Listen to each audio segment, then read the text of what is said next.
Bismillah, Assalamualaikum warahmatullahi wabarakatuh. Jadi pada kesempatan kali ini saya akan sedikit menjabarkan tentang perkembangan kognitif pemrosesan informasi.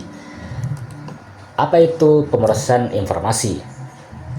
Jadi teori pemrosesan informasi ini merupakan teori belajar kognitif yang menggambarkan pemrosesan, penyampaian, dan pengambilan pengetahuan dalam pikiran.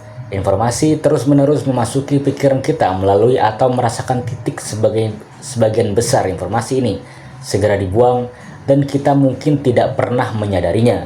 Penyampaian sensorik merupakan komponen sistem memori di mana informasi diterima dan ditahan untuk waktu yang sangat singkat.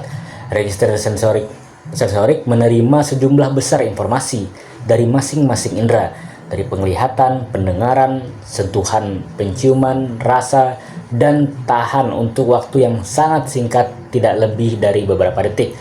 Jika tidak ada yang terjadi pada informasi yang disampaikan dalam register sensorik, informasi itu akan hilang dengan cepat. Memori jangka pendek atau kerja. Memori jangka pendek adalah sistem penyampaian yang dapat menampung informasi dalam jumlah terbatas selama beberapa detik. Istilah ini menekankan bahwa aspek terpenting dari memori jangka pendek bukanlah durasinya, tetapi fakta bahwa ia aktif. Memori kerja atau bisa disebut dengan memori jangka pendek adalah tempat pikiran berproses pada informasi, mengaturnya untuk menyampaikan atau membuang, dan menghubungkan ke informasi lainnya. Kapasitas memori jangka pendek atau kerja. Memori kerja diyakini memiliki kapasitas 5 hingga 9 bit informasi. Kita hanya bisa memikirkan 5 hingga 9 hal yang membingungkan pada satu waktu. Namun setiap bit tertentu itu sendiri memungkinkan mengandung banyak informasi. Memori kerja atau bisa disebut dengan memori jangka pendek dapat dianggap sebagai hambatan melalui informasi dari lingkungan mana yang mencapai memori jangka panjang. Terbatasnya kapasitas memori kerja adalah salah satu aspek dari pemrosesan informasi yang memiliki implikasi penting untuk desain dan praktik pengajaran. Memori jangka panjang. Memori jangka panjang adalah sebagian dari sistem memori kita, tempat menyimpan suatu informasi untuk jangka waktu lama. Memori jangka panjang dianggap sebagai penyimpan memori berkapasitas sangat besar dan jangka panjang. Faktanya bahwa ahli teori terpercaya bahwa kita mungkin tidak pernah melupakan informasi dalam jangka panjang. Alih-alih kita mungkin kehilangan kemampuan untuk menemukan informasi di dalam ingatan kita. Untuk alasan ini beberapa teori menggunakan istilah memori. Yang pertama, memori episodik, menyimpan citra pengalaman pribadi kita. Yang kedua, memori sinematik, menyimpan fakta dan pengetahuan umum. Tiga, memori prosedural, menyimpan informasi tentang cara melakukan sesuatu. Faktor yang meningkatkan memori jangka panjang. Beberapa faktor berkontribusi terhadap retensi jangka panjang. Sejauh mana siswa telah mempelajari materi di tempat adalah: yang pertama, menarik untuk dicatat. Bahwa efek kemampuan pada retensi tidak jelas.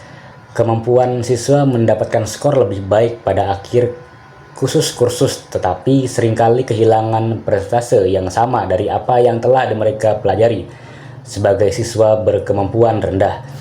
Yang kedua, strategi pengajaran yang secara aktif melibatkan siswa dalam mempelajari berkontribusi pada retensi jangka panjang. Penelitian tentang otak. Penelitian baru menemukan bahwa otak bahkan lebih khusus daripada yang diperkirakan sebelumnya. Ketika Anda berpikir tentang wajah, Anda mengaktifkan bagian otak yang berbeda daripada ketika Anda berpikir tentang kursi, lagu, atau perasaan. Jika Anda secara bilateral, katakanlah bahasa Spanyol dan bahasa Inggris, area otak Anda yang sedikit berbeda diaktifkan ketika Anda berbicara setiap bahasa. Kedua belahan otak memiliki fungsi yang agak berbeda. Sebelah kiri lebih banyak dilibatkan dalam bahasa, sedangkan kanan lebih banyak dilibatkan dalam informasi spasial dan nonverbal. Apa yang menyebabkan orang untuk ingat atau lupa? Beberapa faktor yang menyebabkan seorang lebih sulit untuk mengingat informasi atau lebih mudah melupakan sesuatu adalah: yang pertama, gangguan; yang kedua, penghambatan retroaktif; yang ketiga, penghambatan proaktif. Beberapa faktor yang menyebabkan seorang lebih mudah mengingat informasi atau lebih sulit melupakan sesuatu adalah: yang pertama, mengurangi penghambatan retroaktif; yang kedua, perbedaan individu dalam perlawanan terhadap gangguan; yang ketiga, fasilitas; yang keempat, efek kekuatan dan kebaruan; yang kelima, otomatisitas. Oke, mungkin itu saja yang bisa saya sampaikan. Kurang lebihnya mohon dimaafkan. Assalamualaikum warahmatullahi wabarakatuh.